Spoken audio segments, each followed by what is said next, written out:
Merhaba arkadaşlar, kanalıma hoş geldiniz. Bugün sizlerle yakadan başlayan hırka modeli yapıyoruz. Daha önce yelek yapılışını paylaşmıştım. Sizler hırkası da olsun istediniz. Ben de sizler için hırka videosunu da çektim. Yelekle yapılışı aynı. Sadece yeleğe kol ekledim.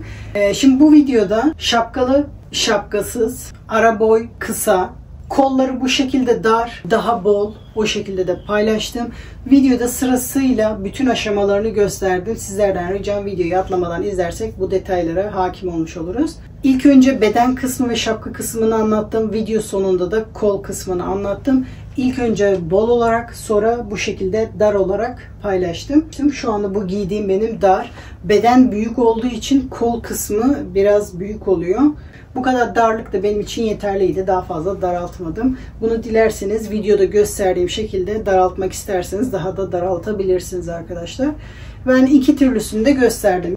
Sırasıyla ip tanımı, yapım aşaması, video sonunda da ne kadar ip kullandığımı söylüyorum arkadaşlar. Hangi modelde ne kadar ip kullandığımı video sonunda belirtiyorum. Yapım aşamasına geçmeden önce sizlerden ricam, ben de emeklerimin karşılığını alabilmem için videoya şu anda bir beğen ve yorum atarak destek olursanız sevinirim arkadaşlar. Şimdi sizleri daha fazla bekletmeden hemen ip tanıma aşamasına geçebiliriz. Videolarda marka sıkıntılı olduğu için artık videolarda markaları göstermiyoruz. Yurt dışında yaşıyorum. Yabancı marka kullanıyorum.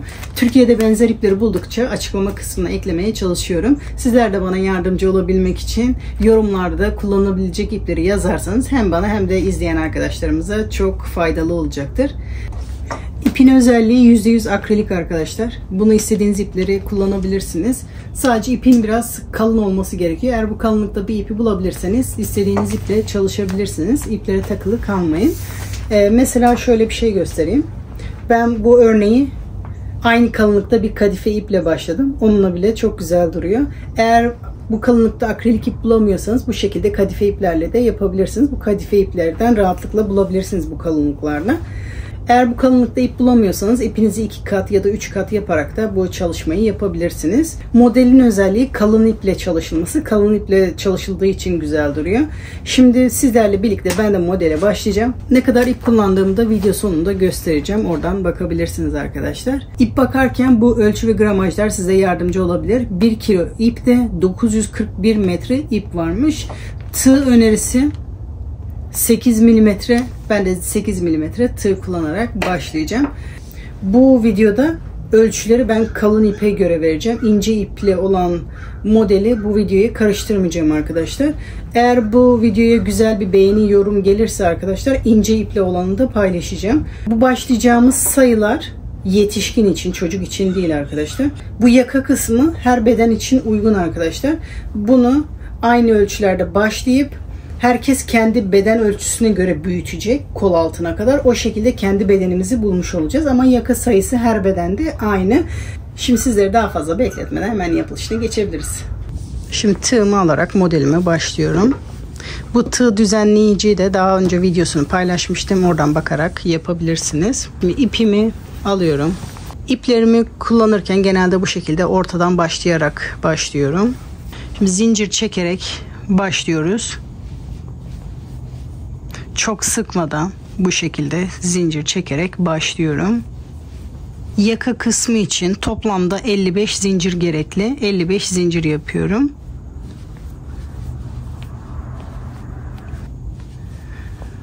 Yaka kısmı için toplamda 55 zincir çektim. Her modelde yaptığım gibi 2 zincir fazladan çekiyorum. Eğer bir yanlış saydıysam, yanlış olduysa zincirleri kullanabilmek için. Eğer fazlaysa model bitiminde sökebilirim. Ama bu yaka kısmı için 55 zinciri gerekli. Ben fazladan 2 zincir çektim. Şimdi ilk zincire bir şey yapmıyoruz. O sadece dönüş için. İkinci zincirde sık iğne yapmaya başlıyorum. Sırasıyla bütün zincirlere birer tane sık iğne yapıyoruz. Bunu yaka esnememesi için sık iğne yapıyoruz. Direkt aslında zincirin üzerine de modele başlayabilirdik. Yaka esnememesi için bu sırayı sıra sonuna kadar toplamda 54 sık iğne olacak. Bu bir tane zinciri biz dönüş için çekmiştik. Şimdi sıra sonuna kadar bütün zincirlerin içine birer tane yaparak toplamda 54 sık iğne yapalım. Şimdi sıra sonuna kadar toplamda 54 sık iğne yaptım. Hatırlarsanız 2 tane fazladan zincir çekmiştim.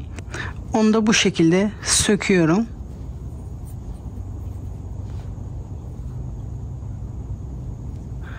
İpimi iyice sıkıyorum. Modellerde her zaman fazladan zincir çekmek önemli. Eğer yanlış saydıysak bu şekilde oradan kullanabiliriz. Fazlalığı sökebiliriz. Şimdi modele başlıyorum.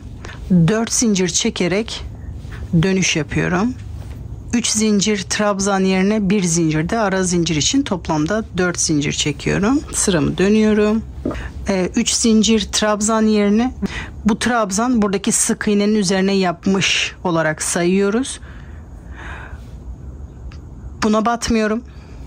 Yanında bir tane atlıyorum. Bu sık iğnenin üzerine trabzan yapmaya başlıyorum. Yani bu trabzan bunun üzerine yapılmış sayılırsa bundan sonra bir tane atlıyorum. İkinciye buraya trabzan yapmış oluyorum. Şimdi bir trabzan yapıyorum.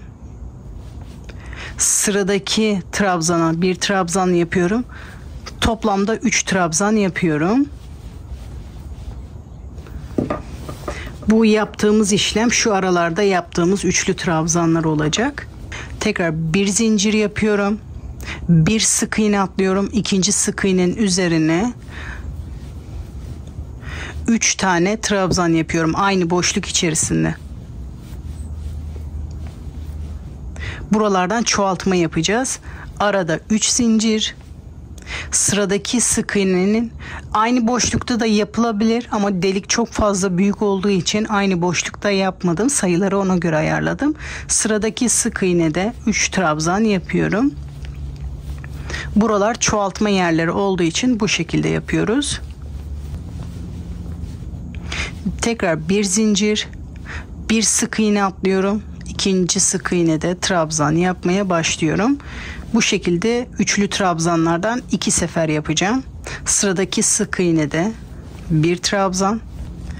Sıradaki sık iğnede bir trabzan. Arada bir zincir. Bir sık iğne atlıyorum. İkinciye batarak bir trabzan yapıyorum. Sıradaki sık iğnede bir trabzan. Bu şekilde yaptığım üçlü trabzanlardan 2 tane yapıyorum. 2 tane üçlü trabzan oldu. Bir zincir çekerek bu şekilde çoğaltma yeri yapıyorum. Bir sık iğne atlıyorum. İkinci sık iğneye batarak 3 trabzan yapıyorum.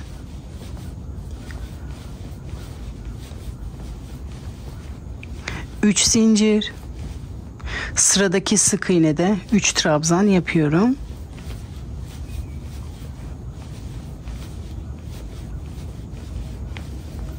İkinci çoğaltma yerini de yaptık. Bu arası kol olacak. Böyle katladığımız zaman burası ön yaka, burası arka, burası da kol olacak.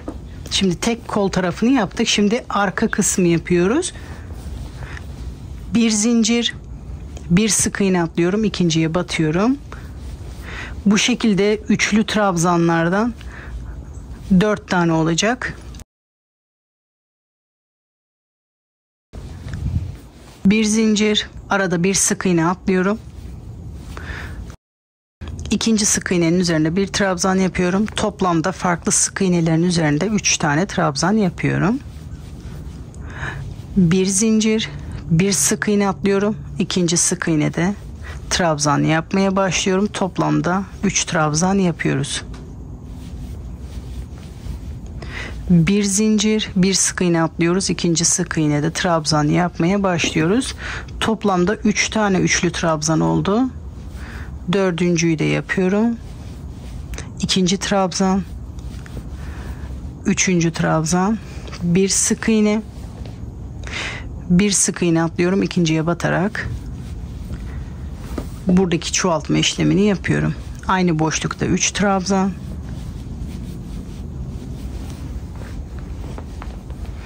Arada 3 zincir. Sıradaki sık iğnede 3 trabzan yapıyorum.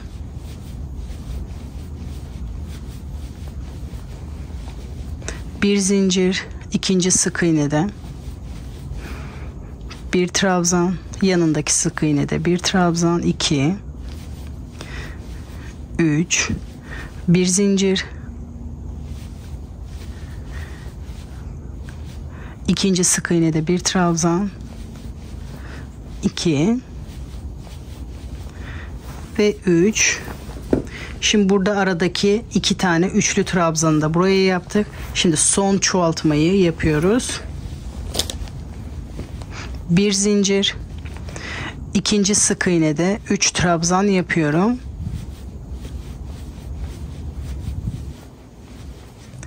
Arada 3 zincir, sıradaki sık iğnede 3 trabzan yapıyorum.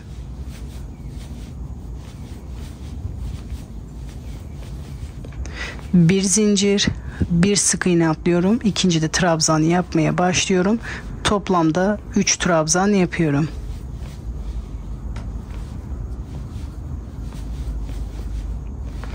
Bir zincir, bir sık iğne atlıyorum.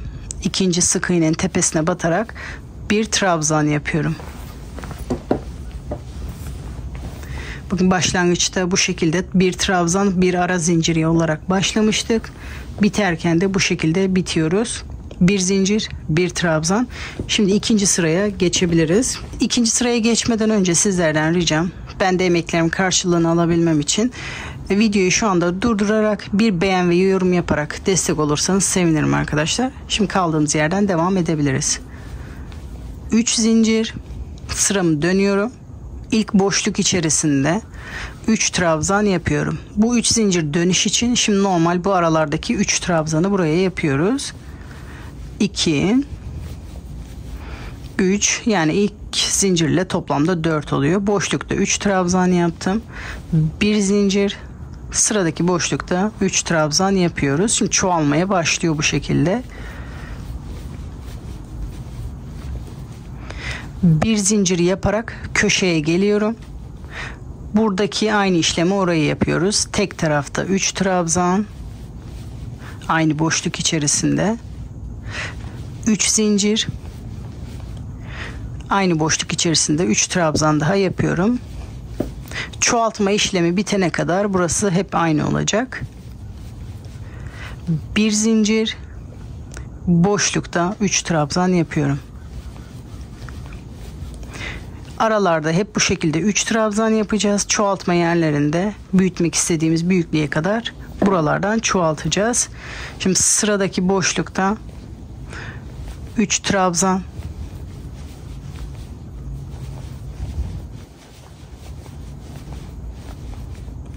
bir zincir, sıradaki boşlukta 3 trabzan,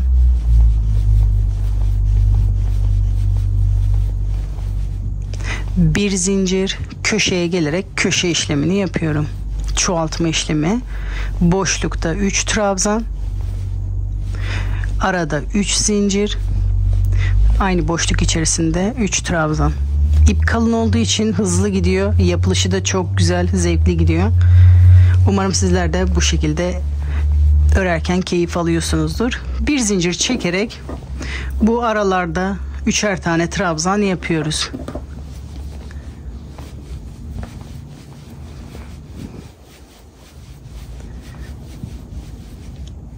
Bir zincir, sıradaki boşlukta 3 trabzan yapıyoruz. Boşlukları 3'er trabzan yaparak köşeleri de aynı bu taraftaki gibi yapıyoruz.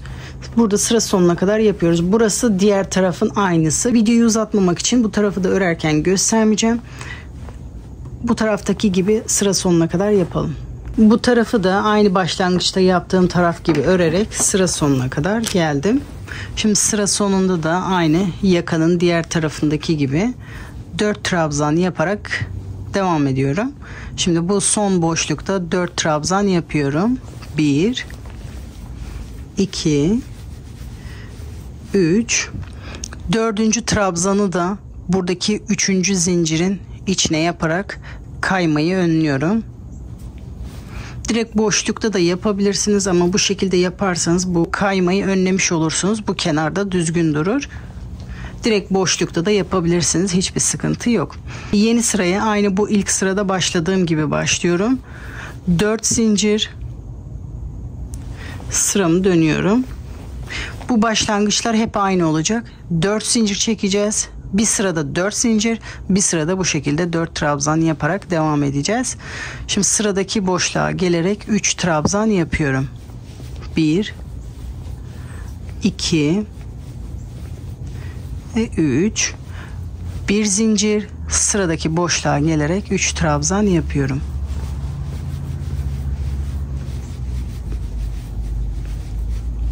Bir zincir. Şimdi köşeye gelerek köşe işlemini yapıyorum.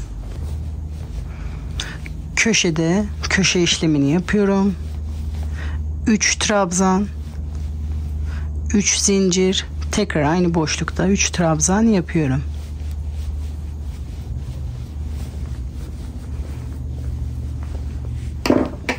İstediğimiz ölçüye gelene kadar burada çoğaltma işlemlerine devam ediyoruz. Şimdi bu aralarda üçlü trabzanlarımızı yapıyoruz.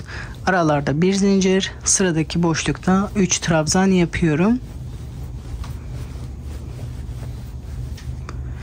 Bir zincir, sıradaki boşlukta 3 trabzan.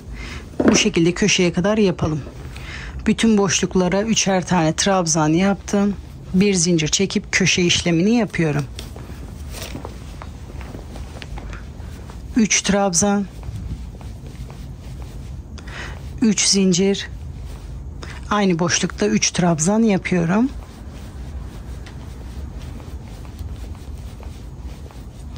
Bir zincir çekerek bu aradaki üçlü trabzanları yapmaya devam ediyorum.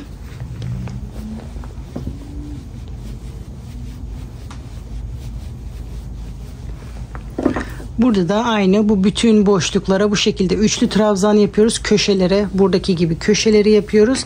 Bu tarafın aynısını bu tarafa da yapıyoruz. Sıra sonuna kadar yapalım. Şimdi sıra sonuna kadar geldim. Aynı başlangıçta yaptığım işlemi buraya yapıyoruz. Bir zincir. Burada 3 zincir çekmiştik. Bunun arasına batarak bu şekilde trabzanımı yapıyorum ve sırayı bitiriyorum. 3 zincir çekerek yeni sıraya başlıyorum. Bu sırada aynı bu sıranın tekrarını yapıyoruz. Boşlukta 3 trabzan yapıyorum.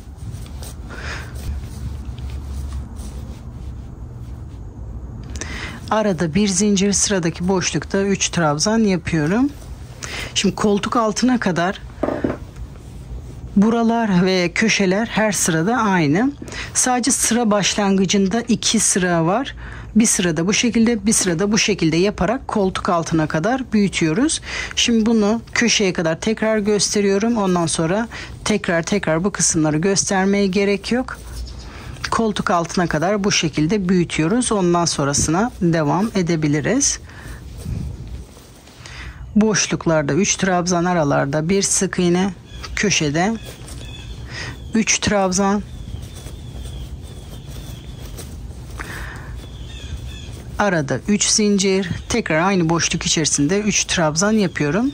Dediğim gibi koltuk altına kadar, büyütmek istediğimiz büyüklüğe kadar, koltuk altına kadar bu şekilde köşelerden büyütüyoruz. Bir zincir, bu şekilde sıramıza devam ediyoruz. Videoyu uzatmamak için bütün sıralarda göstermek istemiyorum. Yapılış aynı, bu köşeler aynı, bu kenar aynı. Başlangıç kısmında da hep şu iki kısmı tekrar ederek bunu uzatmak istediğimiz, yani koltuk altına kadar bu şekilde örüyoruz. Eğer hala burada aklınızda soru işareti varsa videoyu geri alarak tekrar izleyebilirsiniz.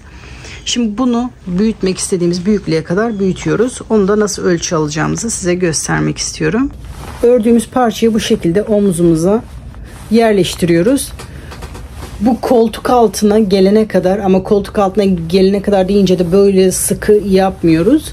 Biraz hafif bol olacak şekilde, buralara gelecek şekilde örüyoruz arkadaşlar. İyice böyle kasarak olmayacak. Böyle salaş bir şekilde, rahat bir şekilde duracak şekilde bu kısma kadar örelim. Şu anda bende kaç sıra olacağını tahmin edemiyorum.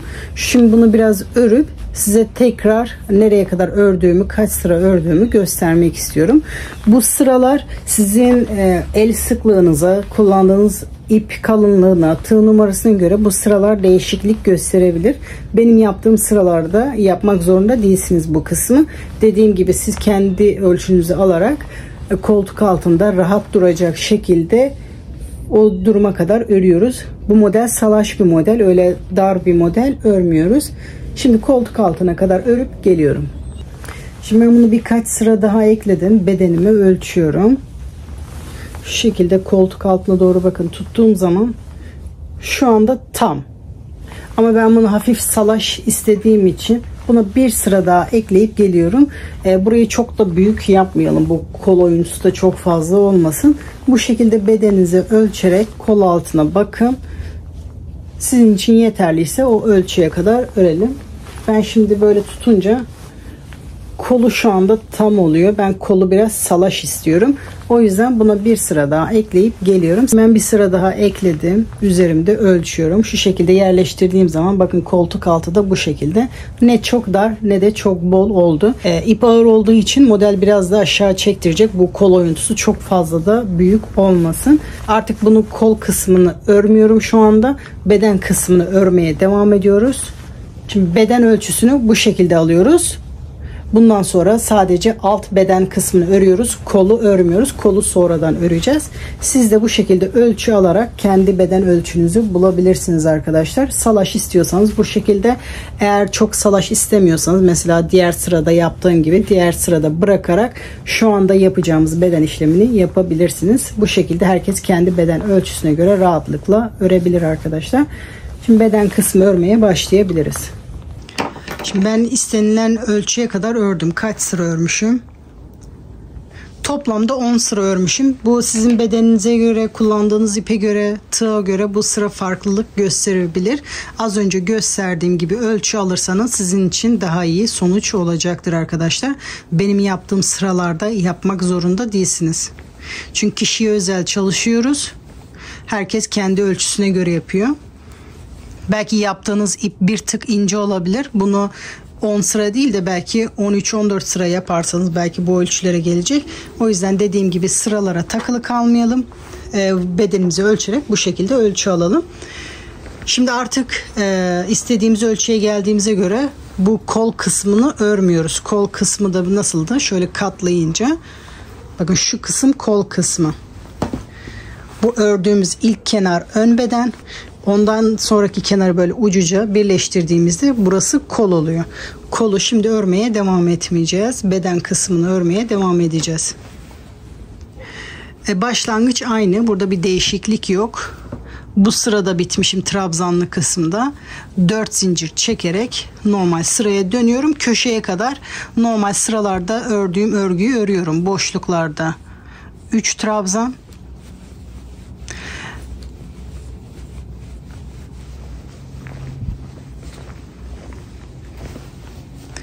Arada bir zincir, sıradaki boşluğa giderek 3 trabzan yapıyorum.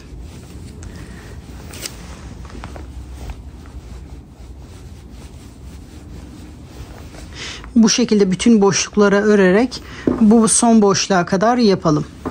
Şimdi köşenin yanındaki boşluğa kadar geldim. Burası ilk kenar, ön beden. Buraya kadar geldim. Şimdi buradan buraya direkt geçmiyorum. Burası kötü duruyor. Şimdi geçişi de şu şekilde yapıyorum. Köşeye 3 trabzan yapıyorum.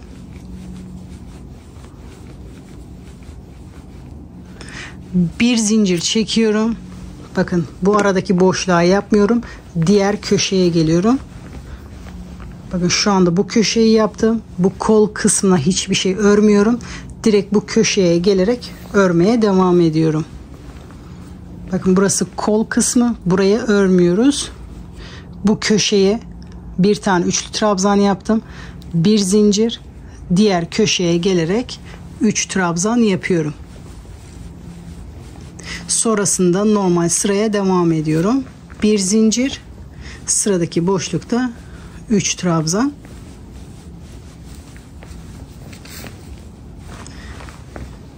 Şöyle de göstermek istiyorum. Bakın buradan başlamıştık. Bu köşeye kadar geldik. Burada hiç örmedik. Direkt köşeye başlayarak bu şekilde buradan devam ettik. Gördüğünüz gibi burası kol oyuntusu. Oraya örgü örmedik. Artık kol kısmını kestik. Sıradaki boşlukta 3 trabzan.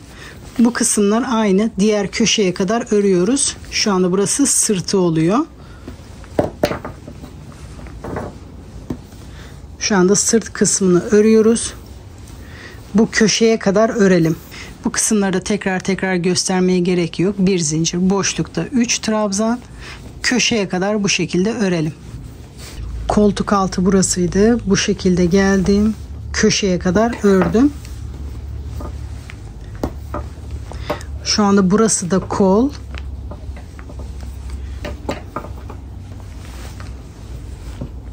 Şimdi köşeye kadar ördüm. Köşeyi de aynı diğer tarafta yaptığım gibi bir zincir, köşede bir tane üçlü trabzan yapıyorum. Köşede aynı buradaki gibi 3 tane tekli trabzan yapıyorum.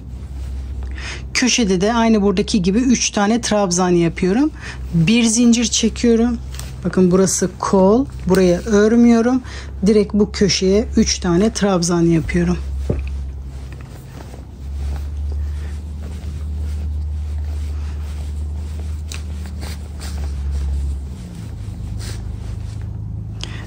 Bir zincir çekiyorum. Normal sıraya yapmaya devam ediyorum.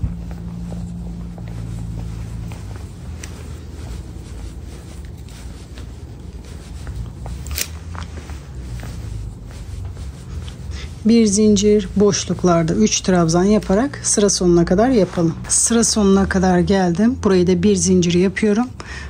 Bu zincir çektiğim yerle trabzanın arasına batarak bir trabzan yapıyorum. Sıra bitişleri, sıra başlangıçları hep aynı. Şimdi buradaki gibi yeni sıraya başlıyorum. 3 zincir, yeni sıraya başlıyorum. Şu anda şu şekilde oldu. Bakın kolları kestik. Şu anda modelimiz oluşmaya başladı. Şimdi beden kısmı örmeye devam ediyoruz. Şimdi yeni sıraya başlıyoruz. Boşlukta 3 trabzan yapıyorum.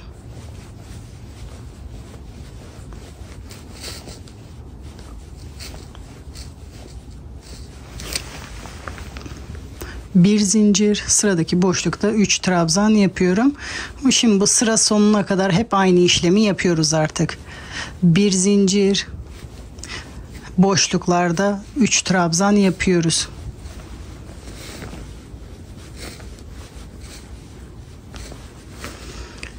Bu aralar aynı. Koltuk altına kadar örelim. Şimdi koltuk altına kadar geldim. Burada da aynı işlemi yapıyoruz. Burası normal buralardaki yaptığımız boşluk gibi düşünelim.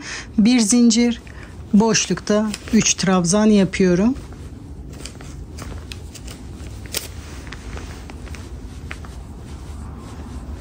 Bir zincir, sıradaki boşlukta 3 trabzan yapıyorum. Artık normal tek parça olmaya devam ediyor. Bu şekilde sıra sonuna kadar yapıyoruz. Artık sıradaki buraları da tekrar göstermeye gerek yok. Bu normal tek sıra olarak devam ediyor. Şimdi bunu sıra sonuna kadar yapalım. Şimdi modelimiz artık tek sıra oldu. Sıra sonuna kadar ördüm. Normal sırada bitirdiğim gibi bitirdim. 4 zincir çekerek yeni sıraya başlıyorum. Başlangıçlar, bitişler hep aynı. Şu iki sırayı tekrar ederek modelimizi uzatıyoruz. Bu şekilde boşluklarda 3 trabzan yapıyorum. Arada bir zincir, boşluklarda 3 trabzan. Bunu da bu şekilde sıra sonuna kadar yapıyoruz. Bakın buralar artık tek parça oldu. Bu şekilde sıra sonuna kadar yapıyorum. Şimdi sıra sonuna kadar geldim. Bakın artık tek parça devam ediyoruz. Aynı buradaki gibi sıramı o şekilde bitirdim. 3 zincir çekerek yeni sıraya başlıyorum. Bundan sonrası artık hep aynı. Şu iki sırayı tekrar ederek bunu büyütmek istediğimiz büyüklüğe kadar büyütüyoruz. İlk boşlukta 3 trabzan, arada bir zincir, sıradaki boşlukta 3 trabzan. Bu kısmı artık tekrar göstermeye gerek yok. Dediğim gibi iki sırayı tekrar ederek bunu büyütmek istediğimiz sıraya kadar büyütebiliriz. Hala aklınızda soru işareti varsa videoyu geri alarak şu iki sırayı tekrar izleyebilirsiniz. Bunu istediğiniz uzunluğa kadar yapabilirsiniz. İster kısa, ister uzun. Ne uzunlukta yapmak istiyorsak o uzunluğa kadar yapalım. Ondan sonraki aşamayı göstereceğim. Şimdi siz de bunu büyütmek istediğiniz büyüklüğe kadar büyütün. Şimdi ben modelimi uzatmak istediğim uzunluğa kadar oldu mu ölçüyorum. Ölçüyorum boyu. Şu anda benim için iyi. Siz de boyunu ayarladıktan sonra sıradaki aşamaya geçebiliriz. Şimdi boy ölçüsünü aldıktan sonra sıra sonunda bir zincir çekip ipimi kesiyorum. Artık uzatma yapmayacağım. Sonra bu ipi de arkada saklıyoruz. Eğer yaka yapmayı düşünmüyorsanız direkt ipinizi kesmeden etek ucundan örmeye başlayabilirsiniz. Şimdi yaka yapmak isteyenler bu kısmı izlemeye devam edebilir. Ama yaka yapmak istemiyorsanız bu kısmı ilerletip direkt lastik kısmına geçebilirsiniz. Şimdi şapka yapmak isteyenler izlemeye devam edebilir. Eğer şapka yapmadan direkt yaka yapmak istiyorsanız direkt lastik kısmına geçebilirsiniz. Lastik yaparken buralara da lastik yaparak devam edebilirsiniz. Şimdi ben buna şapka eklemek istiyorum. Şimdi ipimi alıyorum. Gidiş yönüne göre devam ediyorum. İlk sırada şu anda bana göre düzü burası. Modelde sürekli bir ters bir düz yaptığımız için görüntü bozuk olmasın diye bu sefer de buna tersinden yapacağım. Diğer uca doğru geçiyorum. Yani bu başlangıç tarafına. Aynı yönde olması için. Bakın şu anda tersi bu yönde başlayacağım. İpimi alıyorum. Bir zincir çekerek bu boşluğa geliyorum. İlk sırada sık iğne yapmıştık. Burayı esnemesin diye. Şimdi bu sıranın devamıymış gibi görünsün diye burada yaptığımız trabzanları burada yapacağım. 4 tane trabzan yapacağım. En sonunda burada kutulu kısmı yapmışız. Şimdi bu trabzanlı kısmı yapacağım. Dilerseniz direkt böyle boşlukta da çalışabilirsiniz. Burada zincirin üzerine de çalışabilirsiniz. Boşlukta yapınca şu şekilde duracak. Onu bir göstermek istiyorum.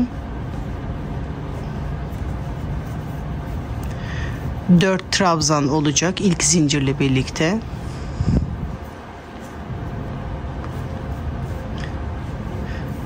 İlk zincirle birlikte toplamda 4 oluyor. Bir zincir bu şekilde sıradaki boşluğa giderek tekrar 3 trabzan yapmaya başlıyorum. Bu şekilde direkt boşluğa da yapabilirsiniz.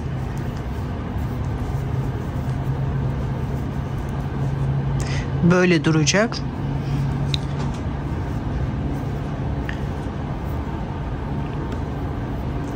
İlk sırada yaptığımız gibi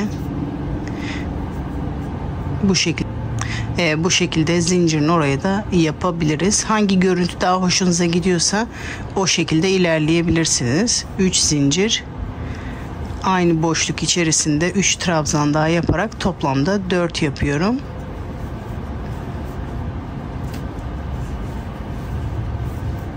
Bir zincir buradaki boşluğa denk gelecek zincirin oraya ya da sık iğnenin arasına nereye yapmak isterseniz orada 3 trabzan yapıyorum. Şimdi sıranın devamıymış gibi görünsün diye boşluk kısımlarına doğru trabzanları yapıyoruz. Bakın boşluk var. Aynı sıralarda yaptığımız gibi ara boşluklara denk gelsin, sıranın devamı görünsün diye boşluklara trabzan yapıyoruz. Şimdi bir zincir çektim. Köşenin oraya yapınca burası marullaşıyor. Denedim ben. Burayı yapınca marullaşıyor. Şimdi diğer sıradaki bu köşeyi iptal edip onun yanındaki boşluğa direkt oraya denk gelen yere trabzan yapıyorum.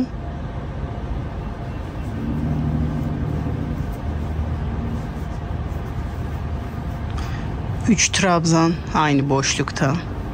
Bir zincir. Burada boşluğa denk gelen zincirin orada 3 trabzan.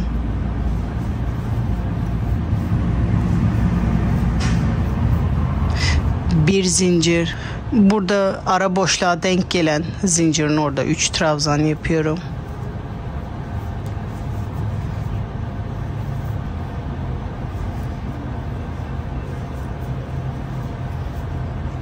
Bir zincir. Bakın tekrar bir köşeye daha geldik. Oraya batmıyorum. Bu boşluğun oraya, boşluğun oradaki zincirin üzerine 3 trabzan yapıyorum.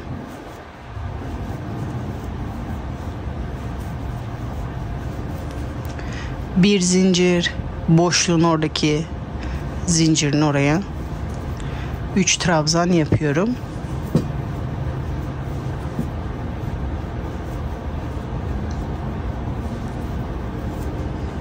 Bu şekilde düz olmasını sağlıyoruz arkadaşlar. Omuz kısmını geçtim, arkaya kadar geldim. Şimdi bundan sonrası da hemen hemen neredeyse yarısı oluyor. Aynı şekilde diğer tarafı da yapıyoruz. Bu tarafa bakarak da yapabilirsiniz. Hiç bakmaya da gerek yok. Bu şekilde sıra sonuna kadar yapıyoruz. Hep bu boşluklara batmaya çalışıyoruz. Köşelerin orada hiçbir şey yapmıyoruz. Şöyle de göstereyim. Bakın hep boşluklara batmaya çalıştım. Köşenin orada hiçbir işlem yapmadım. Buradaki boşluğa denk getirmeye çalıştım. Düz olması için. Buraya da yapınca marullaşma oldu. Ben denedim. Bu şekilde bütün bu boşluklara üçlü trabzan yaparak sıra sonuna kadar yapalım. Şimdi sıra sonuna kadar düz bir şekilde ördüm. Şimdi sıra sonunda da aynı başlangıçta yaptığımız gibi bu son zincirin orada toplamda 4 trabzan yapıyorum. 2 3 ve 4. Şimdi aynı bu boşluklarda yaptığımız dönüşleri yapıyoruz. 4 zincir çekerek sıramı dönüyoruz. Şimdi bundan sonrası bedende yaptığım gibi aynı olacak. Düz bir şekilde bunu örmeye devam edeceğiz. Aynı bu iki sırayı tekrar ederek yapacağız. Sıradaki boşluğa giderek 3 trabzan yapıyorum. Bir zincir, sıradaki boşluğa giderek 3 trabzan yapıyorum. Bunu da bu şekilde sıra sonuna kadar tamamlıyoruz. Artık örnek düz oldu. Bakın şu anda düz olarak devam ediyor. Bunu bu şekilde bütün boşluklara batarak sıra sonuna kadar yapalım. Sıra sonuna kadar geldim. Sıra sonunda aynı bedende yaptığımız gibi bir zincir, ikisinin arasına batarak bu şekilde bir trabzan yapıyorum. Şimdi dönüş aynı buradaki gibi yapıyoruz. 3 zincir,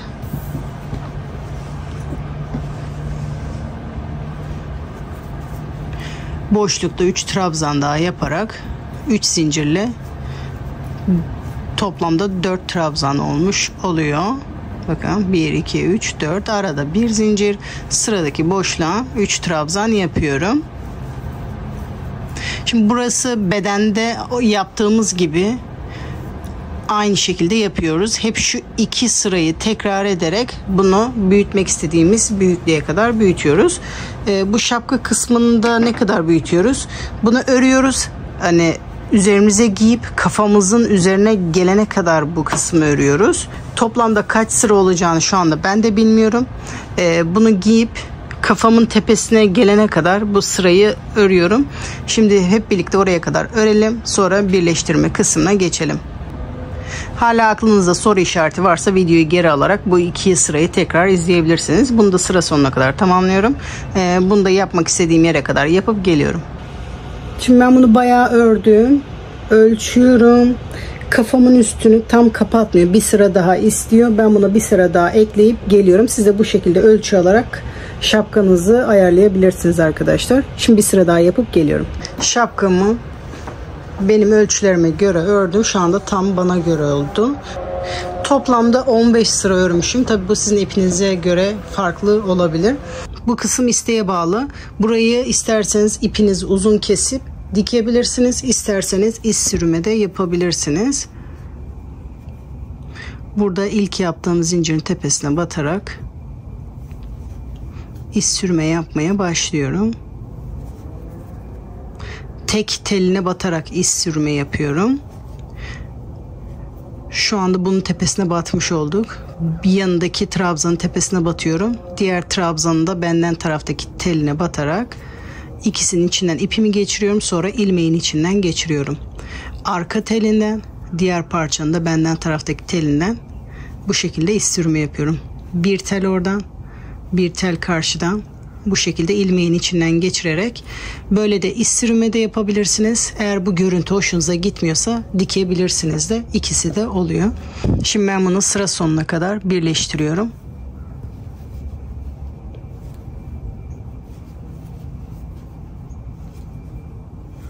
Bu şekilde sıra sonuna kadar birleştirelim. Sıra sonuna kadar birleştirdim. Sonuncunun tepesine batarak da bir iz sürme yapıyorum. İpimi kesiyorum. Sonra bunu arkada saklıyoruz. Şimdi lastik yapmaya istediğiniz yerden başlayabilirsiniz. İster köşeden, ister yan dikişin oradan, ister arkadan, istediğiniz yönden başlayabilirsiniz. Şimdi ben yan dikişin oradan başlayacağım. Lastiği yaparken bakın yüzü bana doğru o şekilde yapacağım. Bir zincir, bakın boşlukta bir sık iğne yapıyorum. 3 zincir çekerek ilk trabzanımı yapıyorum. Bu ilk sırada bu trabzanların üzerine birer tane trabzan,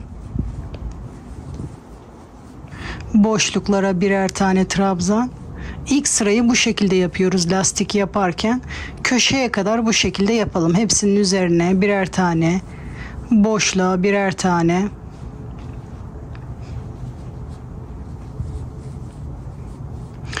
Köşeye kadar bu şekilde yapalım. Bu köşeye kadar. Şimdi köşeye kadar geldim. Sonuncu trabzanın üzerine köşe yapıyorum. Trabzanın tepesinde ilk önce 2 trabzan yapıyorum. Arada bir zincir. Tekrar aynı köşede 2 trabzan daha yapıyorum. Bunu sadece köşe işlemi için yaptık. Şimdi diğer kenara dönüyoruz. Burası ön yaka. Bu trabzanı 4 tane yaparken üzerine trabzan yapmak için yapmıştım ben. Bakın trabzanın üzerine 2 tane trabzan yapıyorum. Şimdi önde buradaki gibi değil. Hep dönüşler yaptığımız için şimdi burası daha farklı. Boşlukta 2 trabzan.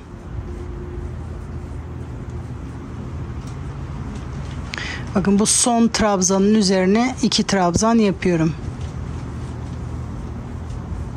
Boşlukta 2 trabzan. Trabzanın üzerine 2 trabzan yapıyorum.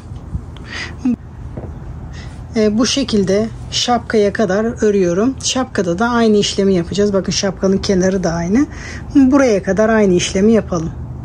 Eğer bu yaka kısmı çok kasıyorsa burada trabzanın tepesine de bir tane yapıp ondan sonra bu trabzanın üzerine 2 tane yapabilirsiniz. Bir tane çoğaltmış olursunuz o şekilde. Bakın zincirin orada 2 trabzan. Trabzanın tepesinde bir trabzan. Sonra bu trabzanın üzerinde 2 trabzan yaparak bu şekilde çoğaltma işlemi yapabilirsiniz. Benimkinde kasma olmadığı için direkt trabzanların üzerine 2'şer tane yapıyorum. Bu şekilde burayı da ayarlayabilirsiniz. Yaka kısmına kadar geldim. Burası başlangıç kısmı. Burada sık iğne var. Direkt bu trabzanın üzerine yapınca burası biraz toparlanıyor. Bu şekilde olmaması için burada sık iğnelerin olduğu yere de batacağım.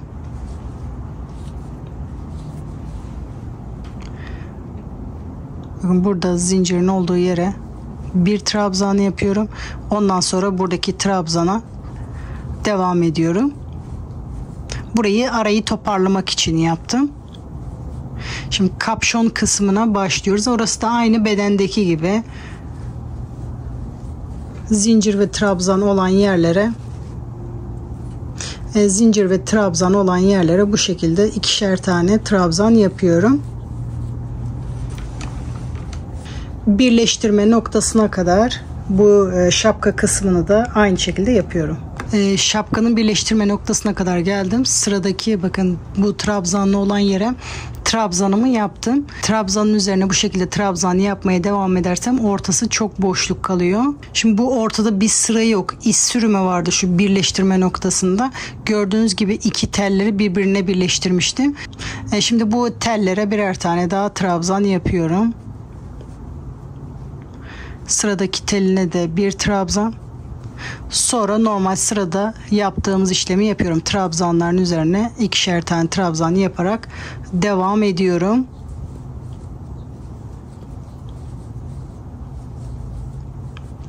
Burayı da bu şekilde kapatmış olduk burasını.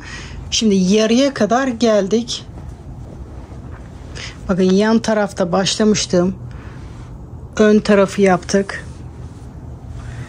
Ön tarafı bu şekilde şapkanın ortasına kadar geldik. Şimdi diğer tarafı da aynı buradaki gibi yaparak başlangıç noktasına kadar yapıyorum. Ön köşeyi aynı buradaki gibi köşe yapıyoruz. Orayı da dönerek bu başlangıç noktasına kadar yapalım.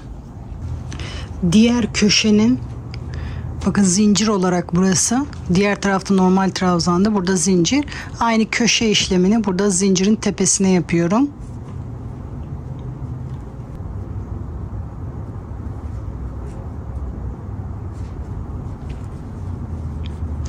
Üçüncü zincirin içinde 2 trabzan,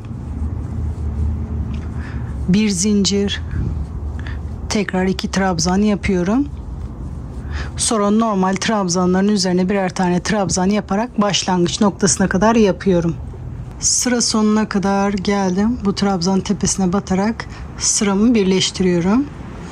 3 zincir çekerek yeni sıraya başlıyorum. Lastik yapıyoruz. Bir tane trabzanın düzünden bir tane trabzanın bu şekilde arkasından beri lastik yapıyoruz. Bir düz, bir ters. Bu şekilde köşeye kadar lastik yapıyoruz arkadaşlar. Bir düz, bir ters, köşeye kadar yapalım. Tepelerine batmıyoruz. Bu şekilde arkalarından beri batarak bu köşeye kadar lastik yapalım. Burayı köşeye kadar yaptım. Bakın köşede sonuncu trabzan böyle düz olarak denk geldi. Sizinki farklı da olabilir. Hiç sıkıntı değil. Tersten de olabilir. Bu sırada ve bundan sonraki sıraları daha rahat yapabilmek için tekrar köşe yapıyoruz. Bu sefer bir trabzan, bir zincir, tekrar aynı boşlukta bir trabzan yaparak bu şekilde ortada yapıyoruz. Burada düz olarak bitmişiz. Bunu da düzünden trabzanı yapmaya başlıyorum. Sıradaki trabzana bu şekilde tersten yapıyorum. Şimdi artık bundan sonrası yaka, şapka, etek tek parça olduğu için aynı şekilde dönerek gidiyoruz. Diğer uçta bir tane daha köşe var. Köşeye aynı bu işlemi yapıyoruz. Şimdi dönerek diğer köşeyi de bu şekilde yaparak aynı buradaki gibi birleşim noktasına kadar yapıyoruz. Hani diğer kenarlarda da göstermeme gerek yok. Artık bu tek parça oldu. Dönerek başlangıç noktasına kadar geliyoruz. Sadece bir tane daha köşe var diğer etek ucunda. Orayı da bu şekilde yapıyoruz. Sıra sonuna kadar yapalım. Sıra sonuna kadar geldim. Sonuncuyu burada arkadan beri yaptım. Böyle denk gelmedi burası. Burası tersten, burası düz. Bu ortada, bu kaldı ilk yaptığım zincir. Bu trabzanın tepesine bu şekilde iz sürümü yaparak sıramı birleştiriyorum. O şekilde arayı kapatmaya çalışıyorum. Denk gelmedi. Böyle birleştirince, trabzanın tepesine batınca bu kaybolmadı. Şimdi bu görüntüyü engellemek için şöyle bir şey yapacağım. Gördüğünüz gibi bu sıra başındaki terstenmiş gibi oldu. Bu düz, bu ters. Şimdi bitişinde de ters bitti. O yüzden bu şekilde ilkine tekrar düz batarak bir tane daha çoğaltmış oldum. Bu şekilde de sıra denk geliyor. Sırayı birleştiriyorum. Şimdi yeni sıraya artık aynı ikinci sırada yaptığım gibi yapıyorum. Düze düz, terse ters, 3 zincir çekip düze düz yapıyoruz. Terse ters yapıyoruz arkadaşlar. Düze düz, terse ters yaparak bu lastiği istediğiniz kadar genişletebilirsiniz. Köşe aynı ikinci sırada yaptığım gibi yapıyorum. Bu şekilde bu sırayı da yapmak isteyenler yapabilir. Şimdi bunu da bitiriyoruz. Lastik kısmı da bu şekilde bitiyor. Eğer yaka yapmayı düşünmüyorsanız direkt ipinizi kesmeden etek ucundan örmeye başlayabilirsiniz. Etek ucundan başlarken de bu şekilde başlıyorum. Trabzanlı kısımda bitirdim sıramı. 3 zincir çekiyorum. Köşeyi yapıyorum direkt. Bu 3 zincir benim ilk trabzanım sayılıyor. Şu şekilde ucuna batarak bir trabzan daha yapıyorum. Arada bir zincir, tekrar aynı yere batarak 2 trabzan daha yapıyorum. Bu köşe için. Sonra sırasıyla normal beden tarafında örmeye devam ediyorum.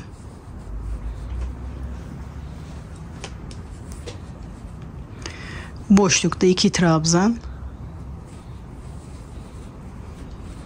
Eğer kasma yapıyorsa burada trabzanın tepesine de batabilirsiniz. Kalın ip olduğu için esniyor. Ben o yüzden buralara 2'şer tane trabzan yapıyorum. Dediğim gibi kasma oluyorsa burada trabzanın tepesinde de batabilirsiniz. Bu şekilde yakaya kadar örüyorum. Şimdi yakaya kadar geldim. Şimdi ben bunu dönerek bu öndeki lastik gibi yapıp hakim yaka yapmaya çalışacağım. Eğer buna istiyorsanız kapşonda ördüğümüz gibi örerek yaklaşık şu kadar örüp katlanan yakada yapabilirsiniz. Bu sık iğne yaptığım yere de batıyorum. Sık iğnenin üzerine de batıyorum. Bir trabzan yapıyorum. Şimdi dönerken köşe yaparak dönüyorum. Bu ilk zincire batarak toplamda 4 trabzan yapıyorum. 2 3 ve 4. Sonra sırasıyla bu başlangıçta yaptığımız zincirlerin oraya birer tane sık iğne yapmıştık. Şimdi birer tane trabzan yapıyorum.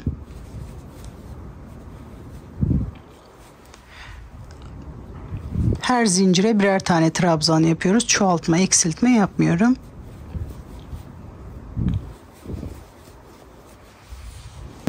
Başlangıçta burada çoğaltma yapmıştık ama şimdi çoğaltma yapmıyoruz. Bütün boşluklara birer tane trabzan yapıyorum.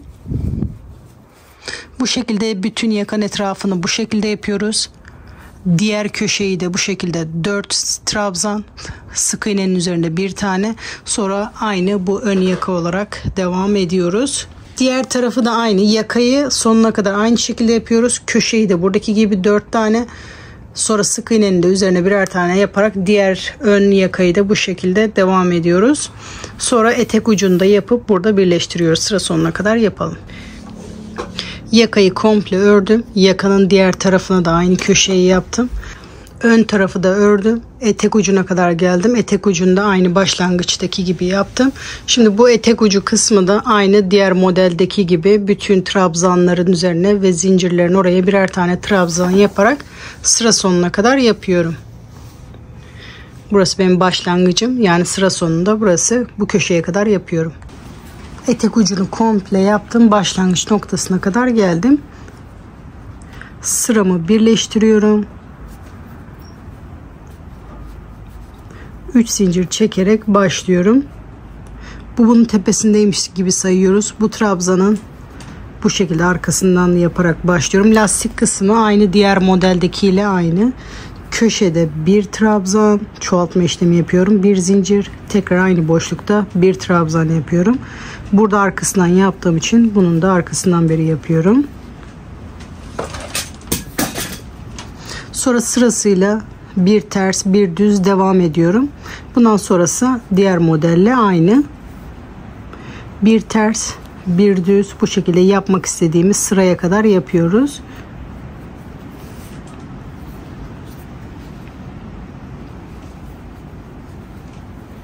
Bir ters bir düz, bunu da bu şekilde tamamlıyoruz.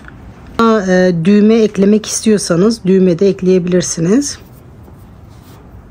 Arada bir zincir çekip, mesela burada düz yapmışım, burada tersi yapmayıp bunu atlayıp ikinci trabzanın orada bu şekilde trabzan yaparak devam edebiliriz. Bir ters bir düz, diğer düğme yapılacak yere kadar bu şekilde yapabilirsiniz. Diğer sırada da lastik yapmaya devam ediyoruz. Burada yapılacak olan tersi burada zincirin içine yapıyoruz. İlk yapmadan bunu sıra sonuna kadar yapıyorum ben. Yakadaki köşeye kadar geldim. Burada zincir çekmemiştim. Bakın düz, ters. Burayı bir düz bir ters yaparak köşeyi yapıyorum. Şimdi köşeyi yaparken toplanmasın diye zincir çekmiyorum. Boşluktan 2 trabzan yapıyorum. Bir dahaki sırada bunlara da lastik yapmaya devam edeceğiz. Burada düz yaptığım için şimdi bunu da düz yapıyorum. Sonra ters olarak devam ediyorum.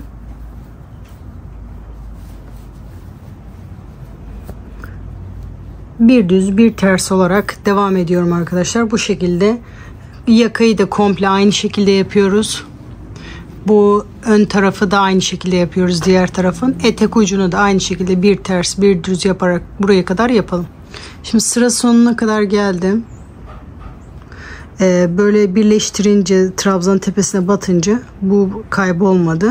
Şimdi bu görüntüyü engellemek için şöyle bir şey yapacağım. Gördüğünüz gibi bu sıra başındaki terstenmiş gibi oldu.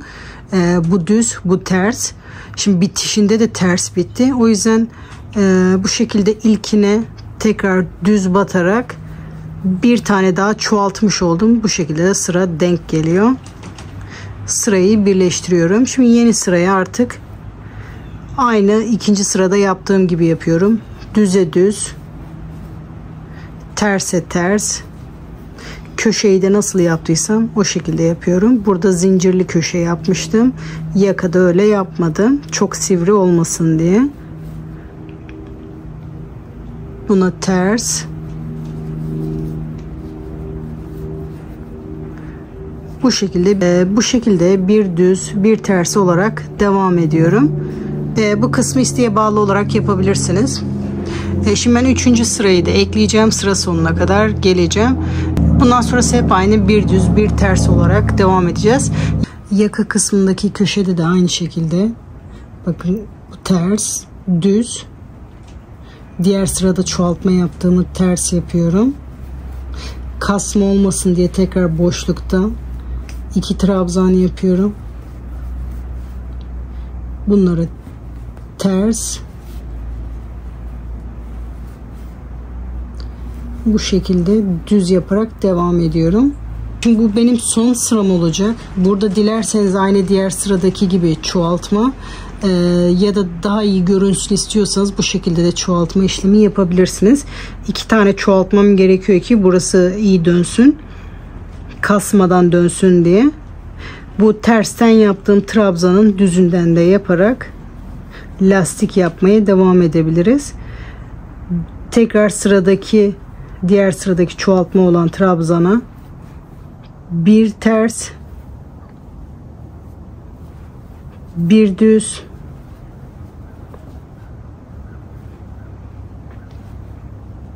burada çoğaltma yok ama burayı lastik devam etsin diye şu şekilde buna da bir ters, bir düz, sonra normal lastik yapmaya devam edebilirsiniz. Sırasıyla bir düz bir ters yaparak devam edebilirsiniz. Hangisi daha hoşunuza giderse.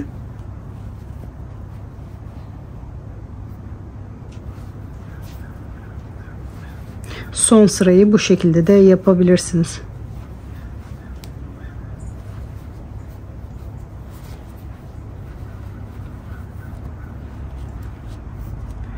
Dediğim gibi bu şekilde yaparak da yapabilirsiniz. Sıra sonuna kadar bitiriyoruz. Şimdi bunu aynı şekilde sıra sonuna kadar yaparak bitiriyorum. Sıra sonuna kadar geldim. Sıramı birleştirdim. İpimi kestim. İpimi de arkada saklıyorum. Şimdi ben kısaca kolu da göstermek istiyorum. Şimdi ipimi alıyorum. Koltuk altından beri başlayacağım. Ek yerleri orada olsun diye. Şimdi buradaki örgü yönüne bakıyorum. Bedende bir düz bir ters oldu sıralar. Şimdi kolu da aynı şekilde öreceğim. En son ters olarak yapmışım.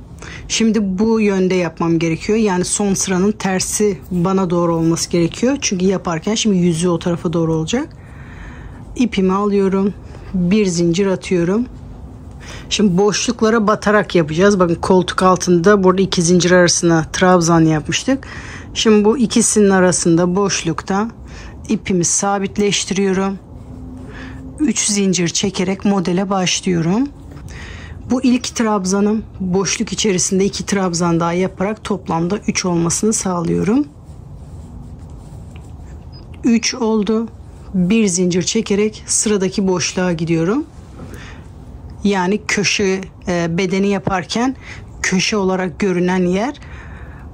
Daha önce bakın köşeye bir kere batmışım bedeni yaparken. Şimdi aynı boşluğa tekrar batıyorum. Bu sefer kol için yapıyorum. 3 trabzan. Bir zincir. Şimdi sırasıyla boşluklara 3'er trabzan yapıyoruz. Bundan sonrası sıra sonuna kadar aynı. Bir zincir, boşlukta 3 trabzan. Bu şekilde sıra sonuna kadar yapalım. Bakın normal düz sıra olarak devam ediyor. Bu şekilde sıra sonuna kadar örüyorum. Burada başlamıştım örerek sıra sonuna kadar geldim. Bakın burası da beden çalışırken köşe olan yer. Sadece bir tane üçlü trabzan yapmıştık. Şimdi aynı köşenin içine 3 trabzan daha yapıyorum.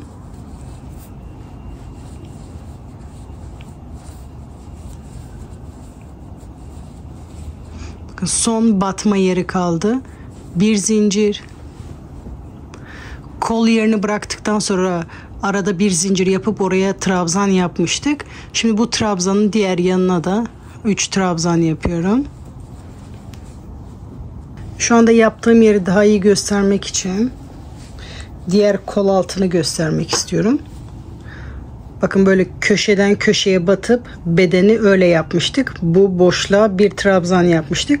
Şimdi başlangıçta buraya yaptık. Şimdi biterken de buraya yapıyorum.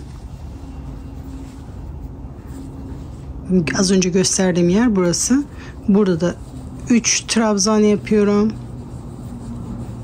Şimdi sıramı bitirirken bir zincir çekiyorum. Bu ilk yaptığım 3 zincirin tepesine batarak bir iz sürme yapıyorum.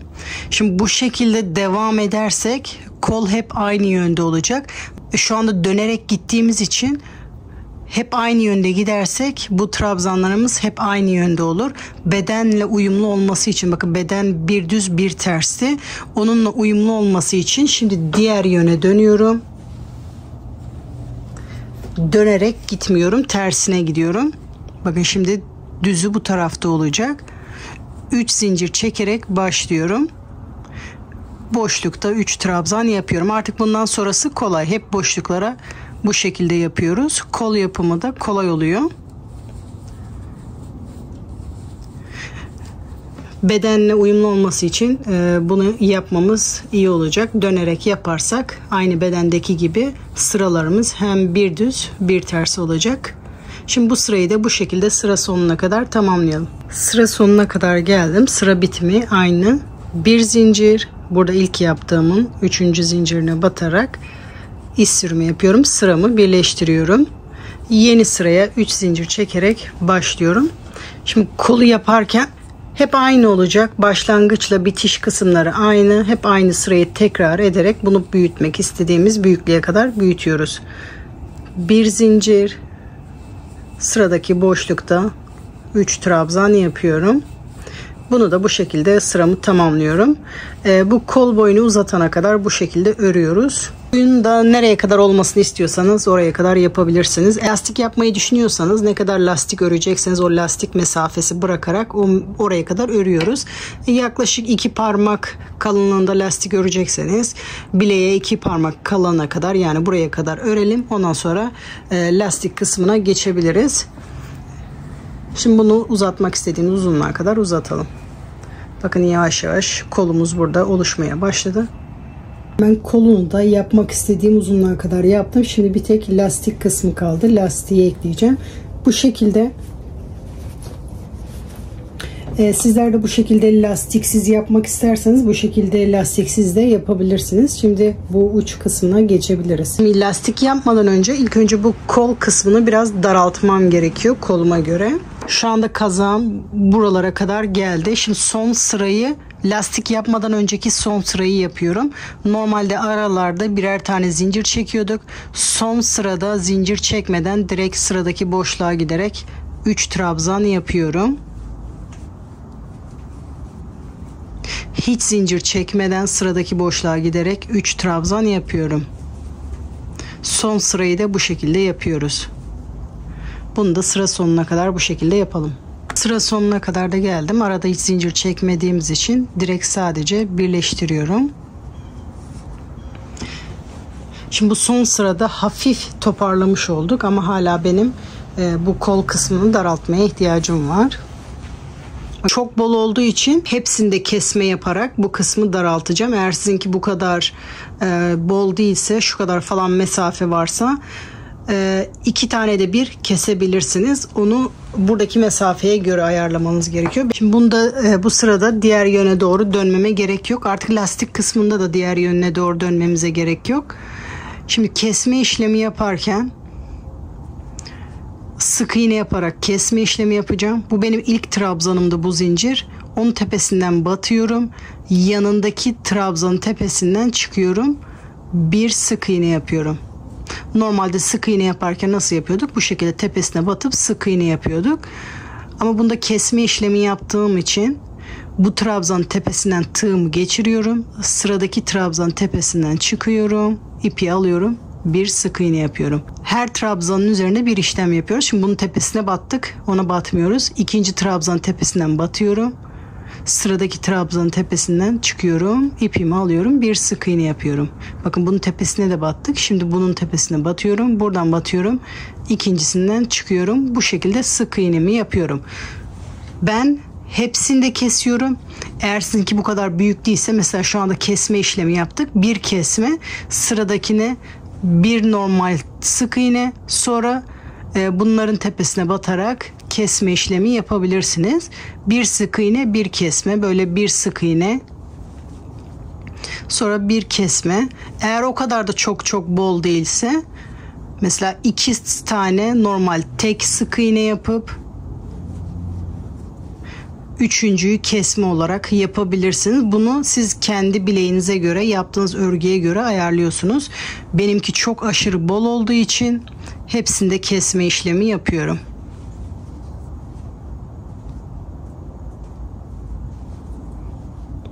Kesmeye devam ediyorum. Bu şekilde hepsinde kesme işlemi yapıyorum.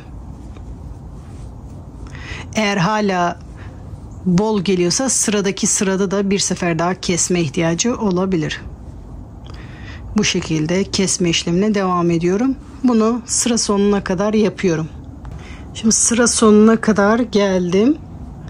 Burada son bir tane trabzan kaldı. Onun tepesine batarak burada ilk yaptığımız sık iğnenin de tepesine batarak ikisinde bir kesiyorum.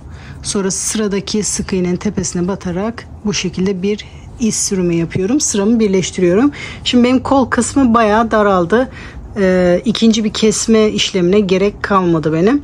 Eğer sizinki hala çok bolsa, bu sırada da kesme işlemi yapabilirsiniz. Ama her seferinde keserseniz çok dar olur. Mesela 2 sık iğne, bir kesme işlemi bu sırada da tekrar edebilirsiniz. Şimdi ben lastik yapmaya başlıyorum. 3 zincir. Bu ilk sık iğnenin tepesine bir trabzan yapıyorum. Şimdi sırasıyla bütün trabzanların tepesine birer tane trabzan yapıyorum. Şimdi artık kesme işlemi yapmıyorum. Bütün sık iğnelerin üzerine birer tane trabzan yapıyorum. Çoğaltma, eksilme yok. Bu şekilde.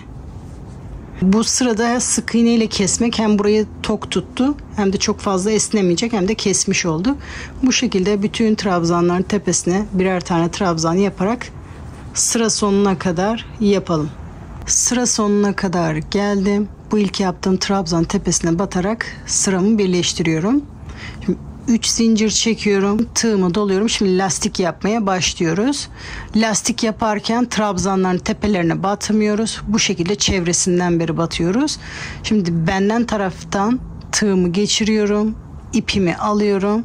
Bir trabzan yapıyorum.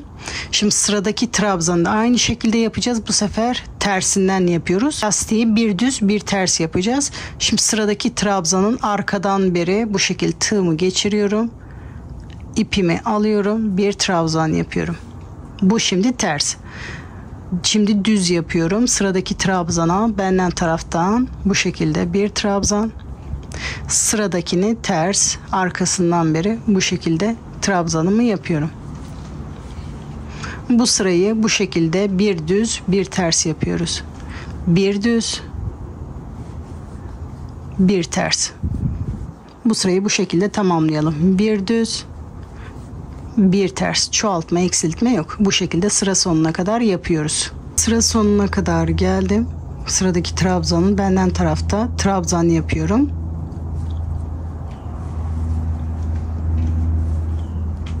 Bu zincirin de arkasından yapmıyorum. Onun tepesine bu zincir sayılıyor.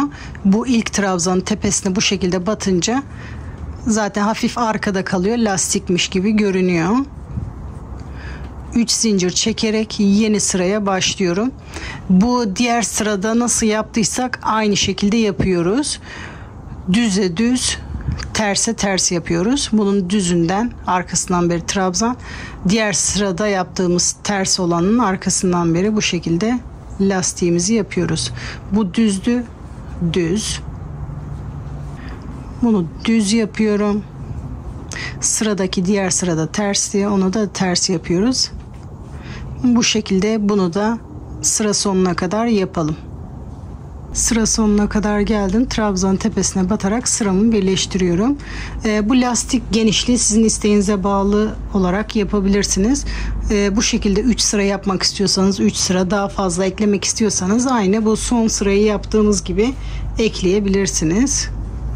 Bu şekilde 3 zincir çekerek başlıyoruz. Düze düz, terse ters yapıyoruz. Bu şekilde lastik kısmını istediğiniz kadar genişletebilirsiniz. 4 sıra olunca da bu şekilde duruyor. Kol yapılışı da bu şekilde. Aynı şekilde diğer tarafa da yapıyoruz. Ben bunu bu şekilde balon kol yaptım. Eğer siz bunu bu kadar geniş istemiyorsanız, şimdi diğer kolda nasıl daraltabilirsiniz onu göstermek istiyorum. Şimdi dar kol yapmak isteyenler burayı izleyebilir. Yapılış yönüne dikkat ediyoruz. Bakın tersi bana doğru, oradan başlayacağım. En son sıra düz. Şimdi tersinden başlamam gerekiyor ki bedene uygun olsun diye. Şimdi ipimi alıyorum. Bunu eğer bir tık daraltmak istiyorsanız, eğer çok dar değilse, sadece bir tık daraltmak istiyorsanız, şimdi onu gösteriyorum. Bu köşeden önceki boşlukta 3 trabzan yapıyorum. İlk önce 3 zincirle başlıyorum. Boşlukta 3 trabzan yapıyorum. Bir zincir, sonra köşeye geliyorum. 3 trabzan yapıyorum.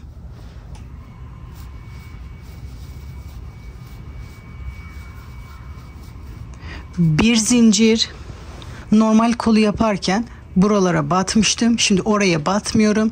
Diğer taraftaki köşeye gelerek 3 trabzan yapıyorum. Sonra bir zincir çekerek sıradaki bütün boşluklara 3 trabzan yapıyorum.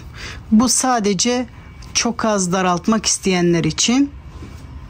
Şu anda bu kadar daralmış oldu. Ama bunu hala sizin için bolsa, daha da daraltmak istiyorsanız, köşeden önceki boşlukta başlıyorum. Orada 3 zincir yapıyorum. Şimdi ikisini birleştireceğiz. Bu ilk trabzan. Şimdi bu trabzanla bu trabzanın birer tellerine batıyorum. Bir tel buradan, sonra bir tel sıradaki trabzanın tepesine batıyorum. İkisine birlikte ipimi alıyorum. Normal trabzan yapıyorum. Şimdi aynı şekilde burada da yapıyorum. Son trabzanın tepesine batıyorum. Buradaki aradaki zincirin de bir teline batarak ipimi alıyorum. Normal trabzan yapıyorum. Şimdi burası bir tane üçlü trabzan olmuş oldu. Arada bir zincir. Yine bu aradaki kol altı kısmına batmıyorum. Köşeye geliyorum. Bakın zincirin bir teline batıyorum köşedeki. İlk trabzanın da bir teline batarak ipi alıyorum. Normal bir trabzan yapıyorum. Hiç zincir çekmeden sıradaki trabzanın bir teline batıyorum. Onun yanındaki trabzan telinden batarak bu şekilde bir trabzan yapıyorum. Boşlukta bir trabzan yapıyorum. Burada da iki boşluğu birleştirmiş olduk. Sonra bir zincir çekerek sıradaki boşlukta trabzan yapmaya devam ediyorum. Bundan sonrası artık aralarda üçer tane trabzan yapıyoruz. Bir zincir, sıradaki boşlukta 3 trabzan yapıyoruz. Bundan sonra daraltma yapmıyorum. Normal sırada yaptığım gibi yaparak bu başlangıç noktasına kadar yapıyorum. Normal sıralarda yaptığımız gibi bir zincir, sıradaki boşlukta 3 trabzan yapıyorum. Sırasıyla sıra sonuna kadar bu şekilde yapalım. Şimdi sıra sonuna kadar geldim. Bir zincir çekiyorum. Bu ilk yaptığım 3 zincirin 3. zincirine batarak bir iz sürümü yapıyorum. Sıramı birleştiriyorum.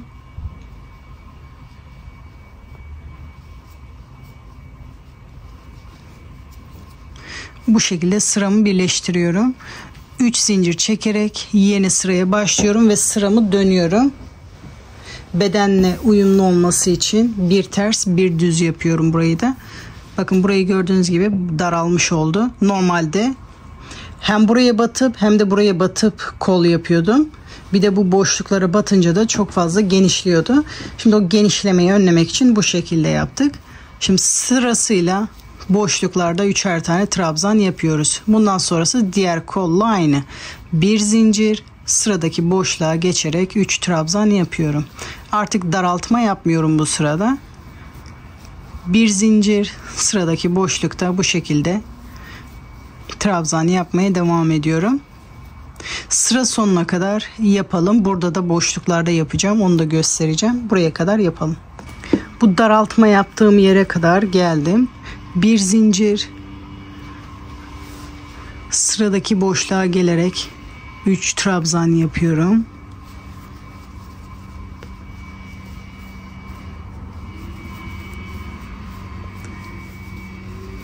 Bir zincir.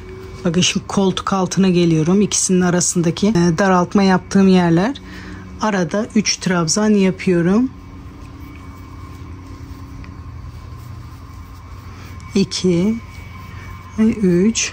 Arada bir zincir çekerek şimdi sıramı birleştiriyorum. Birleştirme kısmı aynı. İlk yaptığım tepesine batarak birleştiriyorum. 3 zincir çekerek ters yöne dönüyorum. Aynı yönde gitmiyoruz. Aynı boşluk içerisinde toplamda 3 trabzan yapıyorum. Bir zincir, sıradaki boşlukta 3 trabzan yapıyorum. Bundan sonrası diğer kolla aynı. Sıralarımızı dönerek ters yöne giderek tamamlıyoruz. Bileğimize yakın yere kadar örüyoruz. Son sırayı da gösterdiğim şekilde yapıyoruz. Bu şekilde devam edelim. Bunu da sıra sonuna kadar böyle tamamlıyorum. Bu şekilde sıralarımızı tamamlayalım. Koltuk altında da şöyle bir boşluk oluşuyor.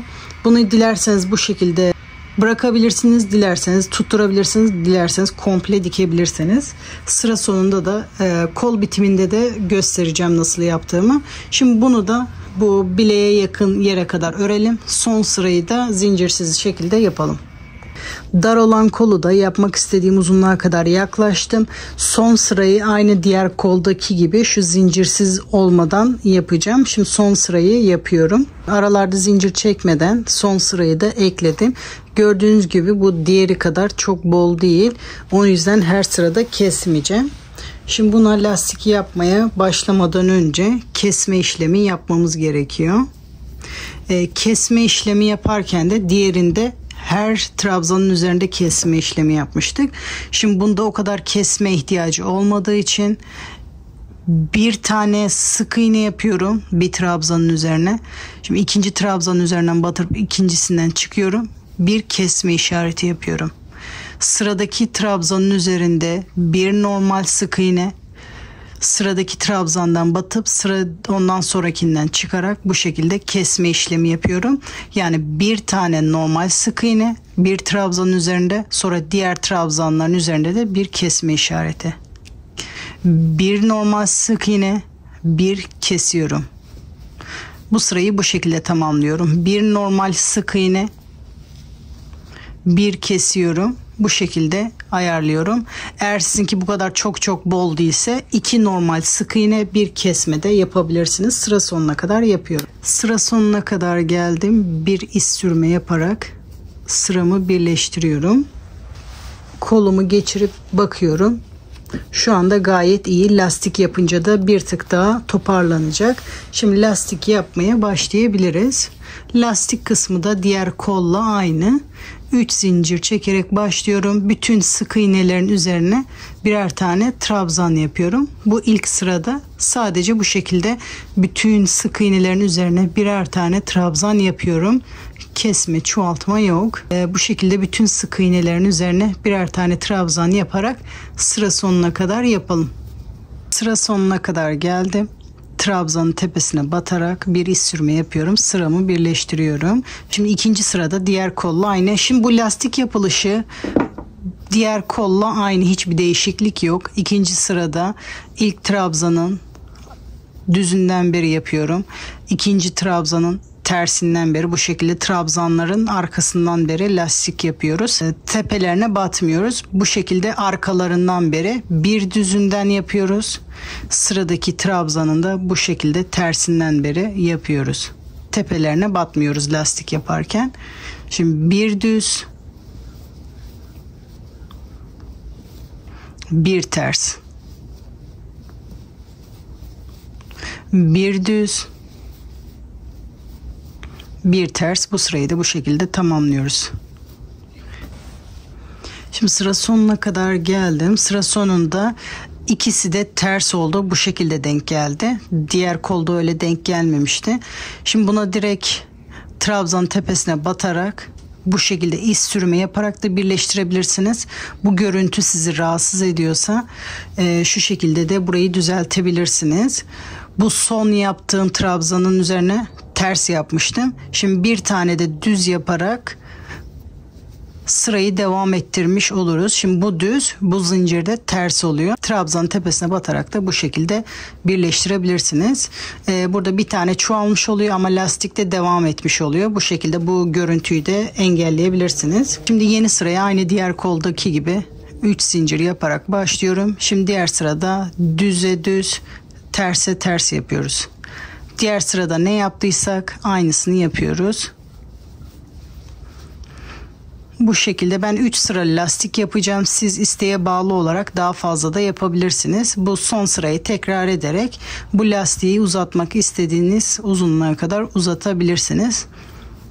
Benim için 3 sıra yeterli. Bunu da sıra sonuna kadar tamamlıyorum. Sıra sonuna kadar geldim. Trabzan tepesine batarak bir iz sürme yapıyorum. Bir zincir çekerek ipimi kesiyorum. Sonra bu ipi de arkada saklıyoruz. Bu daralttığımız kolda kol altı bu şekilde duruyor. Sizi rahatsız etmiyorsa bu şekilde durabilir. Eğer bu görüntü sizi rahatsız ediyorsa tersinden burayı dikebilirsiniz. Ben sadece bir yerden tutturacağım. Şöyle bir artan ipim vardı. Bakın bu köşeden ve diğer köşeden iğneyle burayı komple de dikebilirsiniz. Ben dikmeyeceğim. Şöyle sadece iple düğüm atacağım 2 sefer. Sonra bu ipi arkada saklıyoruz. Bakın bu şekilde yapınca bir tık o görüntüyü engelliyor. Bu şekilde de yapabilirsiniz. Şimdi bu normal geniş çalıştığım kol.